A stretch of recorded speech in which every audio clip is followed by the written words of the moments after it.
Just your thoughts on next week, and obviously hosting. This is probably your first time hosting the championships, right? Yeah, for sure. What does that mean to you, and what does that look like for your team? Yeah, obviously super excited to host the NCAA's. Hayward Field historically has done an amazing job with hosting big meets and big championship efforts. I think this will be no different. The weather looks like it's going to be great. I know all the other teams are always excited to come here. I hear that in any championship or any competition we go to, I always hear about how great we put on meets here. So between the community and the fan base and the officials and just how everything is organized, we have a great reputation here. So it's exciting. What are your thoughts on the women's team? And they obviously have lots of chances to score lots of points.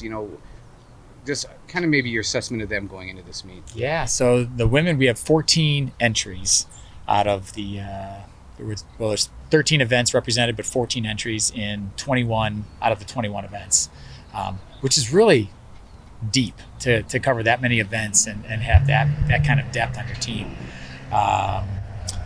There's a few teams that have more entries. I'm not sure if I saw that they have more different events represented. They might have more entries, but I'm not so sure they have 13 events represented. So we cover a lot of different bases at the competition. The women did a phenomenal job at the Pac-12s. We covered a lot of different event areas. I think we had 6 Pac-12 champions between Jaden in the 100 and 200, Jada in the disc and the shot. We won, what else did we win? We won, what else did we win? Shelby. Oh yeah, Shelby in the hammer, the 4x4 that set a championship record. So I knew we had 6 Pac-12 champions, and that was phenomenal. Now, all of those athletes are ranked really high. I mean, Jaden's obviously doing phenomenal in the 100 and 200. Jada will come back with the shot and disc, and obviously being the national record holder in the shot put. And I'm sure everyone saw the 20-meter throw from regionals, which is just mind-blowing. First athlete to ever throw 20 meters, which is incredible in the shot. And then obviously we have a lot of other events between the 4x1, the 4x4. Chayla's in the high jump. Shelby's in the hammer, which I know she's ranked really high. We have the 2 1,500-meter runners with Claudia and Mia. Shalon's in the 5K. Katie's in the steeple. We cover a lot of different areas, and it's going to be a good meet for us. What about for the men? Yeah, the men, I thought we did a really nice job improving at the Pac-12 meet this year. We went from, I believe, 6th to 4th place, and it wasn't a distant 4th, so it was a 4th that you could really feel the momentum. We returned basically everybody from that team for next year, and we're really just in that building process of getting better. We have 5 entries, or I think we have 5 entries for the NCAAs this weekend.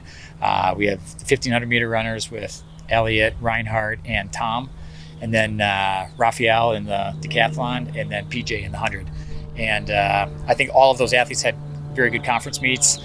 Raphael and PJ and Elliot won 4 events between them at the Pac-12 championships. So I thought they had a great showing, and then obviously filling in with Reinhardt and Thomas with picking up some spots.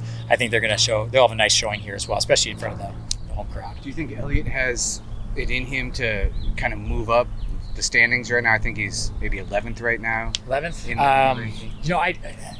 I don't look at the rankings as being, that's where they're going to finish, but everything I've seen from Elliot this season, I think he's going to be really competitive. Now, the 1,500 is a super tough event, and you maybe get one mistake in it, and if you make 2, you're probably not going to finish where you're supposed to.